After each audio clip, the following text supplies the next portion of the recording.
하나님이 우리에게 능력 주실 줄 믿습니다. 그 능력, 이 찬송을 통하여서 바로 알기 원합니다.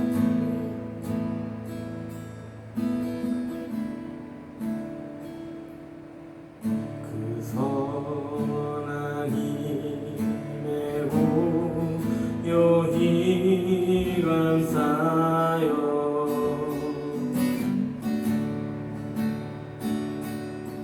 그 놀라운 평화를 누리며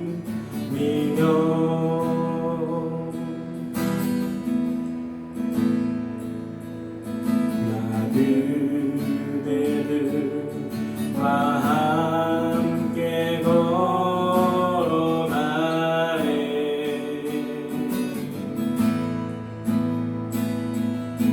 나 그대들과 함께 연애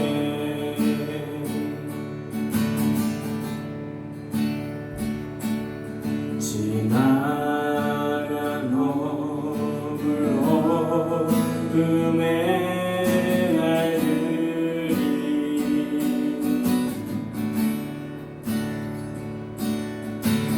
무겁게 내 영혼 짓눌러도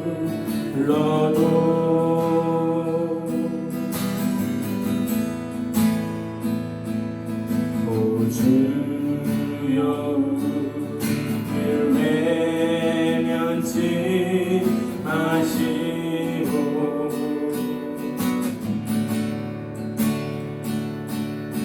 약속의 구원을 이루소서.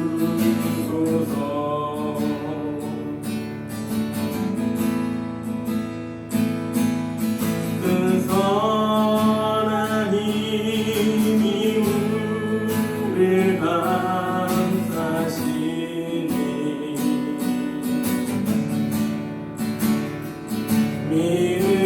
믿음으로 일어나길 기대하네.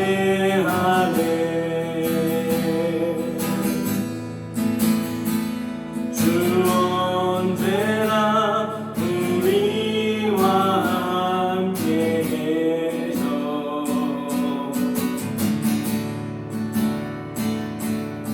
하루 또 하루가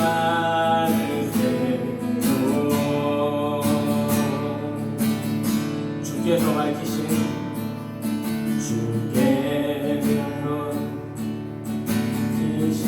작은 눈물이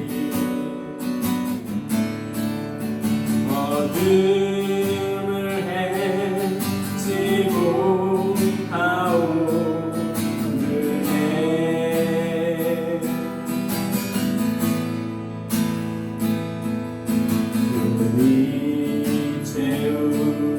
우리 모두 하나 되어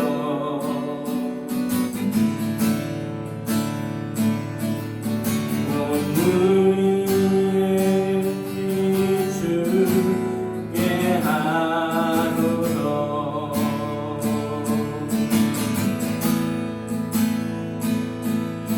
그 선한 힘이 우리를 감싸시니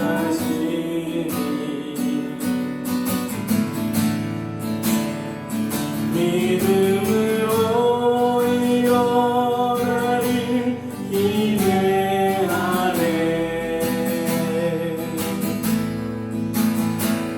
주 언제나 우리와 함께 계셔.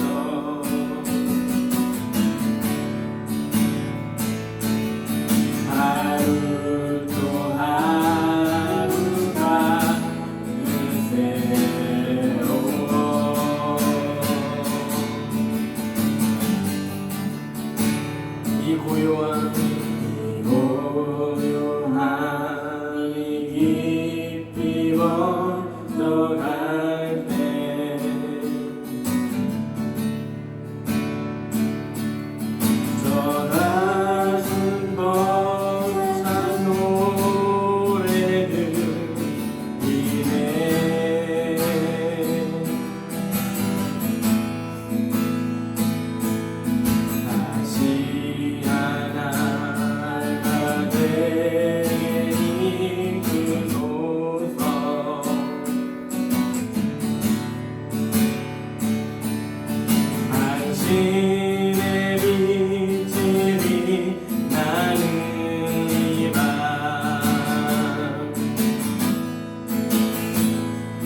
그 선하님이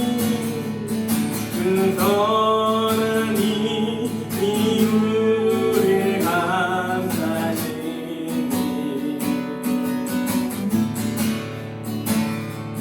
믿음으로 일어나를 기대하네.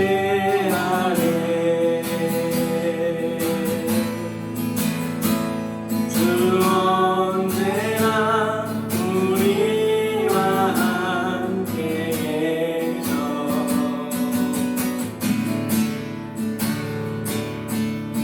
하루 또 하루가 새로워.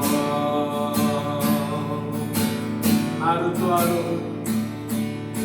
하루 또 하루가 새로워.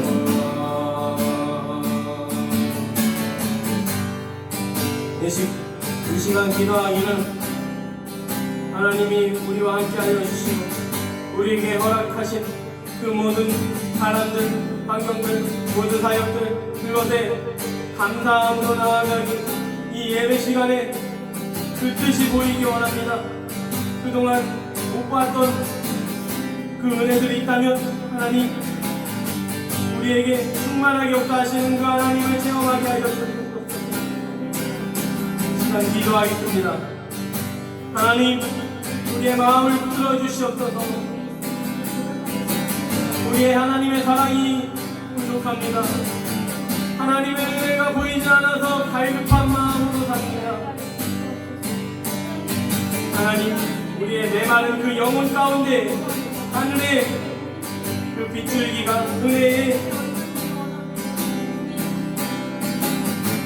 은혜를 더하여 주시옵소서.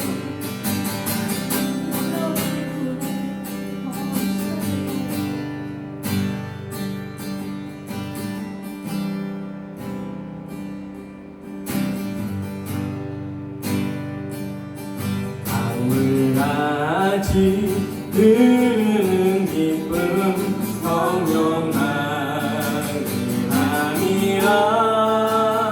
정결한 맘 영원하도록 주의 거처 되겠네. 주님 주시는 참된 평화가 내 맘속에 넘치네. 주의 말씀에 거센 풍랑도 잠잠하게 되도다. 나의 생명 소생케 되는 성령이 가심이라. 모든 의심 슬픔 사라져 주의 평강 넘치네. 주님 드시는 참된 평화가 내 맘속에 넘치네. 주의 말씀에 거센 풍랑도 잠잠하게 되도다. 하늘에서 담비 내리고 햇빛 찬란한 같이 우리 맘에 성령이 많이 주님 보내심이라. 주님 주시는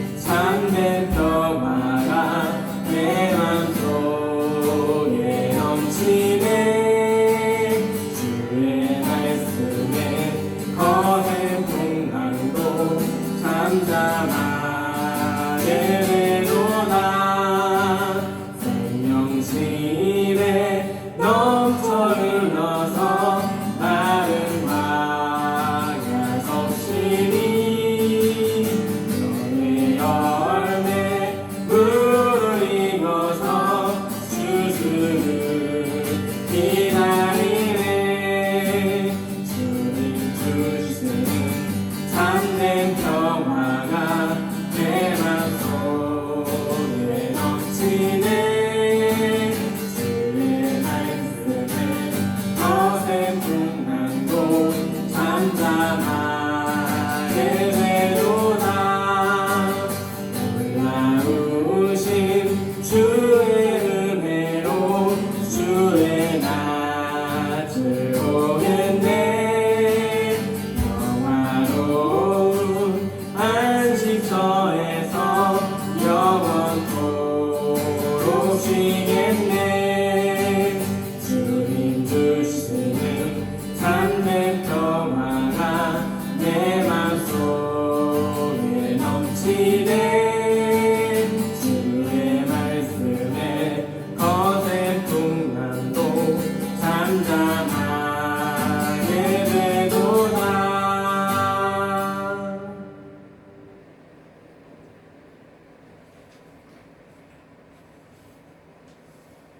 기도하겠습니다. 사랑과 은혜와 자비가 풍성하신 하나님 아버지, 주님이 주시는 생명력 넘치는 오늘을 허락하시고 거룩한 주님의 날 주의 백성들이 모여 경배와 찬양과 기도와 예배로 거룩함을 더듬게 하심에 감사합니다. 지금 이 시간 은혜의 부르심을 통하여 이곳에 모인 우리들에게 예수 그리스도의 놀라운 십자가의 권세와 능력으로 강건하게 하여 주옵소서. 통회하는 심령마다 위로와 은혜를 더하여 주시고 간구와 사모의 마음으로 기도하는 모든 영혼들 머리 위에 귀한 평안을 더하여 주옵소서. 아멘. 우리 모두가 믿음으로 우리의 모든 짐들을 십자가 아래 내려놓았사오니 주님께서 기억하여 주시고 모든 문제 주님 안에서 선한 길로 인도하실 것을 신뢰하는 시간 되기를 원합니다. 아멘. 오늘도 귀한 은혜를 기대하며 모든 영광 홀로 받아 주옵소서. 아멘. 예수 그리스도 이름 안에서 기도합니다. 아멘. 하나님의 말씀 찾아보겠습니다. 하나님의 말씀 마태복음 16장 1절로 4절 말씀입니다. 마태복음 16장 1절로 4절 말씀 읽겠습니다. 바리새인과 사두개인들이 와서 예수를 시험하여 하늘로부터 오는 표적 보이기를 청하니 예수께서 대답하여 이르시되 너희가 저녁에 하늘이 붉으면 날이 좋겠다 하고 아침에 하늘이 붉고 흐리면 오늘은 날이 굳겠다 하나니 너희가 날씨는 분별할 줄 알면서 시대의 표적은 분별할 수 없느냐. 악하고 음란한 세대가 표적을 구하나 요나의 표적밖에는 보여줄 표적이 없느니라 하시고 그들을 떠나 가시니라. 아멘. 세월이 지나면서 얻은 것이 있다면 잃은 것도 많이 있습니다. 그 중 하나가 집의 기능입니다.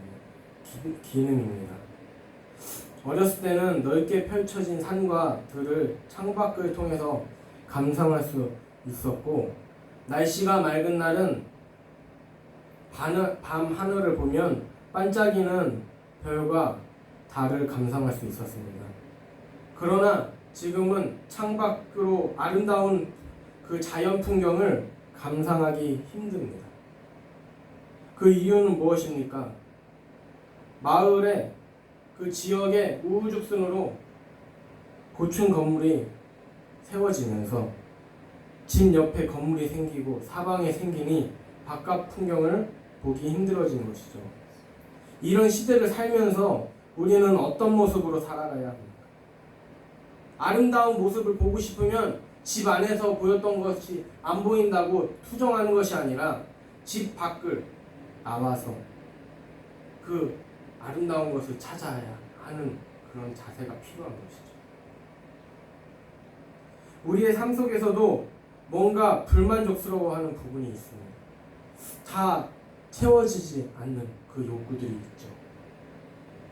그러한 삶 가운데에서 그냥 안주하게 되면 무능력한 삶뿐이지만 그 삶에서 변화하여 찾아다니는 인생으로 없으면 구하고 없으면 두드리는 그런 인생이 될 때에 우리는 그 전에는 무능력한 삶이었다면 이제는 능력의 삶이 될 수 있다는 것입니다. 믿음은 적극적인 거에서 나옵니다. 믿음은 능력이 될 수 있는 것이 적극적으로 나아가기 때문에 능력이 일어나게 되는 것입니다. 믿음이 있노라 하면서 적극적이지 않은 것은요, 거짓입니다. 오늘 말씀을 보려고 합니다. 이러한 시각을 통하여서 우리에게 영적인 눈이 떠지기 원합니다. 바리새인과 사두개인들이 예수님을 시험하려고 했습니다. 하늘의 표적을 보여주세요. 그러자 예수님이 말씀하셨습니다. 2절로 4절 말씀입니다.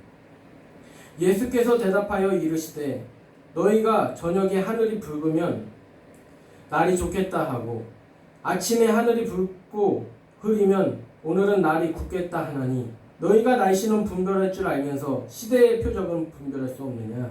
악하고 음란한 세대가 표적을 구하나 요나의 표적밖에는 보여줄 표적이 없느니라 하시고 그들을 떠나 가시니라. 아멘.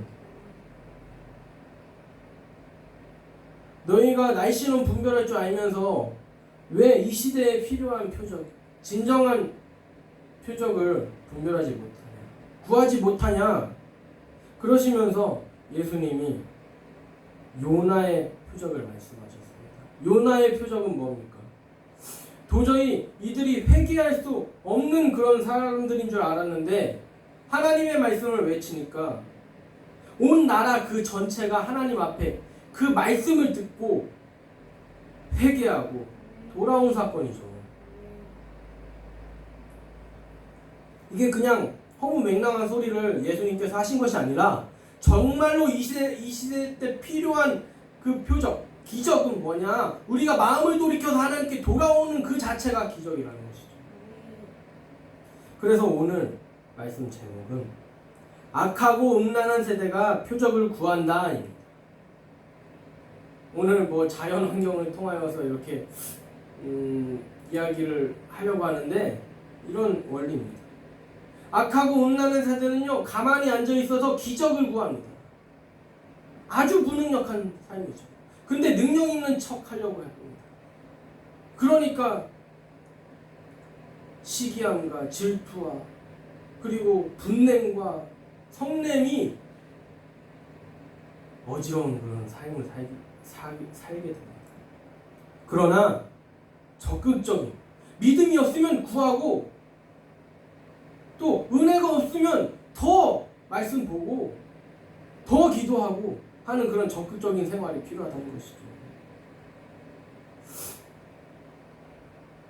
예수님을 시험하러 온 이들은 예수님을 하나님의 아들이라고 믿지 못해서 지금 예수님을 대적하고 있는 것입니다. 그러나 그들은요, 종교 지도자들입니다. 하나님의 말씀에 악인에 대해서 거짓말을 해가면서까지 대적하라는 말씀은 어디에서도 찾아볼 수 없습니다. 이러한 모습은요, 이슬람 같은 이방 종교에서 가르치는 사상입니다. 저 이단 사람들이 사람들을 위장해서 우연을 가장해서 사건과 사고를 만들고 그래서 거짓 가르침을 가르치는 것과 같은 것입니다. 절대로 하나님 말씀에 술수를 써가지고 일을 해라. 전혀 없습니다. 비록 우리가 가졌을지라도 약한 사람이 있으면 나눠줘라. 너희가 종살이 했던 때가 있지 않았느냐. 그때 너희가 신음하지 않았느냐. 너희들이 누구보다도 그들의 사정을 잘 아는데 그것을 그냥 잊어버리고 무시해버리고 그렇게 갑질을 하면 그것은 불의한 것이다. 악한 것이다라고 하나님이 분명히 말씀하셨습니다. 그래서 이스라엘 사람들에게 있어서 애굽 사건은요, 하나님의 위대하심을 드러내는 그 구원 사건이기도 하고 대표적인 사건이기도 하고, 반면에 너희가 어려웠을 때, 너희가 힘들었을 때 그때를 돌아보게 하는 그 은혜의 역사라는 것이죠. 하나님은 우리에게 이렇게 말씀하십니다. 레위기 11장입니다. 율법의 말씀이죠. 나는 여호와 너희의 하나님이라. 내가 거룩하니 너희도 몸을 구별하여 거룩하게 하고. 또 이어서 출애굽기 14장입니다. 14절 말씀. 여호와께서 너희를 위하여 싸우시리니 너희는 뭐하라? 가만히 있을지어다. 이게 여호수아한테도 얘기를 해주고요. 하나님이 함께 하시는 그 모든 시간에서 우리에게 주문하시는 건 뭐예요? 너희는 가만히 있어. 내가 너희에게 행할 일을 너희가 볼지어다. 나의 승리를 너희가 볼지어다 말씀하십니다. 우리는 어떻게 해야 합니까? 남을 속이고 목적을 달성해버리는 것이 아니라 너희는 거룩하게 힘써. 누가 거룩하니? 하나님이 거룩하니 우리도 거룩한 삶에 힘쓰고 하나님의 일하심을 지켜보고 찬송하고 영광 돌리고 감사와 경배를 돌려라 말씀하십니다. 우리가 그러니 이 삶 가운데 많은 어려움 가운데 많은 그런 기도 제목 가운데 불평만 하고 있을 수가 있습니까? 하나님 앞에 적극적으로 나아가야 하는 것이죠.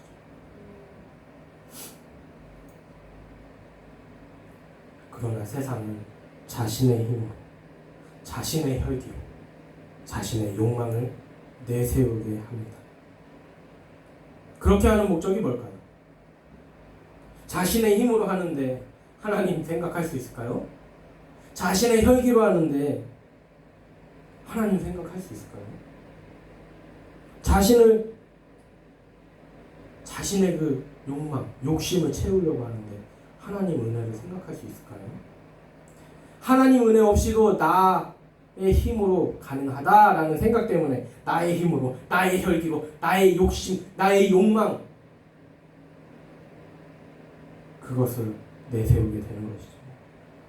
하나님에게서 멀어지게 하기 위한 사탄의 역사라는 것입니다. 악한 세대라는 것이죠. 우리는 이 세대를 살면서 이것을 조심해야 합니다. 악한 세대라고 말하는 것은 하나님이 그 세대를 나누셨다는 거죠. 선한 세대가 있고 충성된 세대 그 무리들이 있다는 것이고 악하고 음란한 세대가 있다는 것이고 그 무리들이 있다는 것이고 이 말씀을 통하여서 예수님이 하신 그 요나의 표적에 대해서 보기 원합니다. 우리 속에 있는 그 악한 생각이 있다면 그것은 아직 희망이 있습니다. 그것이 끝난 것이 아닙니다. 그것을 깨워서 은혜의 자리로 나오라는 하나님의 섭리가 있는 것입니다. 우리를 살리시려는 그 목적이 담겨 있습니다. 그러니 그 말씀을 깨달았으면 우리는 두 손 들고 찬송하며 나올 수밖에 없는 것이죠. 우리가 날마다 말씀을 붙잡고 살아야 합니다. 그 이유가 무엇입니까? 말씀을 가까이 해야 우리가 하루하루 살아가는 것은 연명할 수 있는 것은 하나님의 은혜다 고백이 나오기 때문에 그렇습니다. 그러나 말씀 없이 그 형식만 따르고 그 능력은 부인하는 그런 세대가 될 때에는 전혀 그 은혜로 살아갈 수 없습니다. 우리에게 은혜 주셨다 하지만 우리는 그것을 믿지 않아서 그 능력을 상실해버리는 삶인 거죠. 하나님의 은혜를 모르고서는 절대로 만족하는 삶, 행복한 삶, 기쁨의 삶을 살 수가 없습니다. 불교의 석가도 인생은 고통이다 외치며 죽어야지 극락이 온다 이렇게 하고 생을 마감했습니다. 그런데 후대에 와서 신격화시켜버린 거죠. 그러나 우리의 인생은 선물입니다. 우리가 살기 위해서 스스로 이루어온 것이 무엇입니까? 도대체 뭘 이뤘기 때문에 인생은 고통이라고 말하고 인생은 저주받은 것이라고 하고 할 수가 있겠습니까? 자신의 힘으로 된 게 하나도 없는데 말이죠. 우리가 이 인생을 살기 위해서 육체를 만들었습니까? 우리가 앞을 보기 위하여서 눈을 만들었습니까? 눈동자를 만들었습니까? 시신경을 만들었습니까? 심장을 만들어서 뛰게 만들었습니까? 우리가 만든 것이 하나도 없는데 이 우주의 원리, 이 지구의 원리, 이것 서로 충돌하지 아니하고 서로 잘 조화롭게 이루면서 생명이 소생해지고 또 우리가 살아가는 이 환경 속에서 적당히 햇빛도 조절해 주시고 또 우리에게 산소도 주시고 그 모든 것들이 갖춰진 상황 속에서 우리가 그 모든 것들 가운데서 한 것이 무엇입니까? 아무것도 없이 마치 우리가 선물을 받은 양 살아가고 있지 않습니까? 뭐 누구는 대박이 나가지고 잘 살고 저 사람은 나보다 공부 못했는데 언제까지 그 비관? 이미 우리에게 주신 것이 얼마나 많은데 비록 질병의 것을 걸렸을지라도 지금까지 우리가 살아갈 수 있었지 않습니까? 얼마나 감사한지. 내가 한 것이 없는데 하나님이 다 하셔서 이제껏 살아가게 하신 것도 얼마나 감사한데요. 그거 없이 뭐 건물주가 되고 재산을 축적하고 뭐 많은 사람들을 거느릴지라도 그 하늘 소망 없이 결국엔 죽어서 다 놓고 가는데 무엇이 행복이고 무엇이 기쁨입니까? 저 하늘에 대한 소망을 가지고 이 주어진 상황 속에서 행복하게 살고 감사하며 살고 또 서로 나누고 서로 사랑하는 그런 사이, 그런 인생이 행복 아니겠습니까? 우리가 그것을 목적하기 원합니다.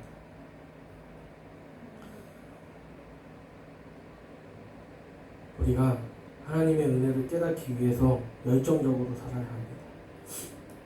옛말에 이런 말이 있죠. 남자는 과묵해야 하고 여자는 뭐 조심해야 한다. 막 적극적으로 하면 안 된다. 이런 그런 말인데 아닙니다. 우리가 앉아있는 그 자리 가운데에서 은혜가 부족하면 더 말씀을 또 그렇게 해서 은혜가 넘쳐났을 때 하나님의 말씀이 우리 가운데 또렷해지면 충만하여지면 자연스럽게 전도하는 것이죠. 어떻게 메마른 사람이 전도를 금방 할 수 있습니까? 해도요 달달달 암기해서 나가도 그 사람이 뭐 하나님의 사람은 잘 못 느껴요. 그런즉 말씀은 지식으로 전달할 수 없는 것이죠. 성령이 함께 하셔야 되는데 그 가운데 성령 충만한 사람이 그 감동, 그 은혜, 그걸 가지고 전했을 때 그냥 말도 안 되는 거 전했는데 그냥 하나님 자 전하지도 않았는데 그 사람이 하나님을 발견했어요. 성령의 역사는요 무궁무진하게 역사할 수 있어요. 우리에게 그 믿음이 있는가가 중요한 것이죠. 이것은 행복한 길입니다. 뭐 의무가 아니에요. 막 꼭 해야 되는 게 아니에요. 그 사람이 말씀을 보기 전에 하나님의 사랑으로 치유받아야 한다면 받아요. 그 치유 가운데에 하나님의 말씀이 들어가고 또 충만해져서 하나님에 대한 그 감사가 충만해지면 그때 자연스럽게 전할 수 있는 것이죠. 뭐 사람이 없고 뭐가 없고 재정이 없고 환경이 그렇고 다 무의미합니다.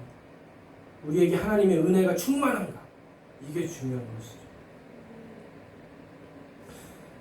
그래서 이 한 주도 행복하게 살았으면 좋겠습니다. 행복은 뭘로 줄 수 있냐고요?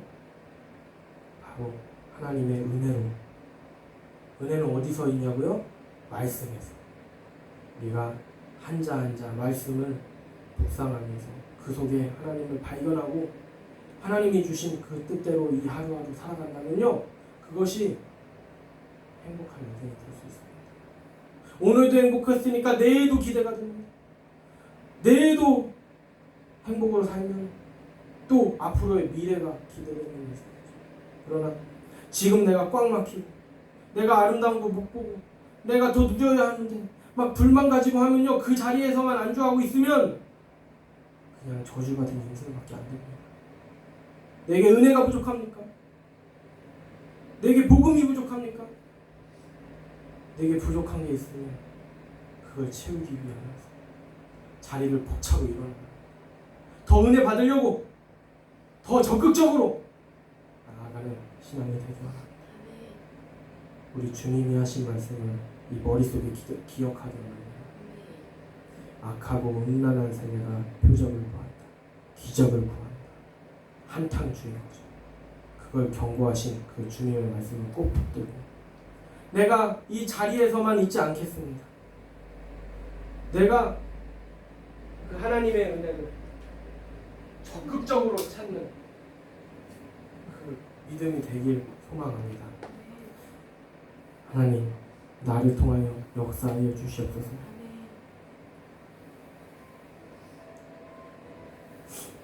하나님의 은혜를 생각하며 기도하겠습니다. 하나님, 오늘 예수님을 하나님의 아들로 인정하지 못하여 못 믿는 사람들이 왔습니다. 그들은 이스라엘의 종교 지도자임에도 불구하고 하나님이 시키지 않은 하나님의 말씀을 벗어난 일을 하고 말았습니다. 그것은 자기의 욕심을 드러내기 위하여서, 자신의 존재감을 드러나기 위하여서, 자신의 기득권을 지키기 위하여서 하는 행동이었습니다. 하나님의 가르침과 전혀 다른 행동으로 하나님의 아들을 모욕하였습니다. 악한 일을 하였습니다.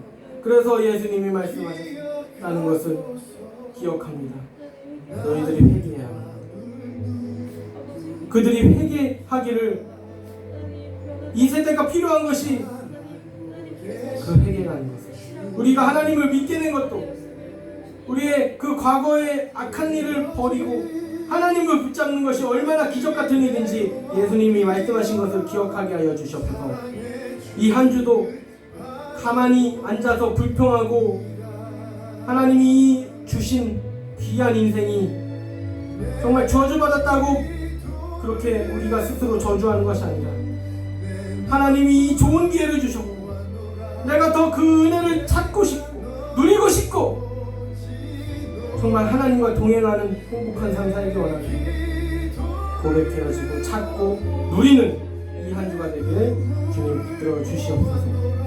주님께서 역사하여 주실 줄 믿사옵고 우리를 구원하신 예수 그리스도 이름 안에서 기도드리옵나이다.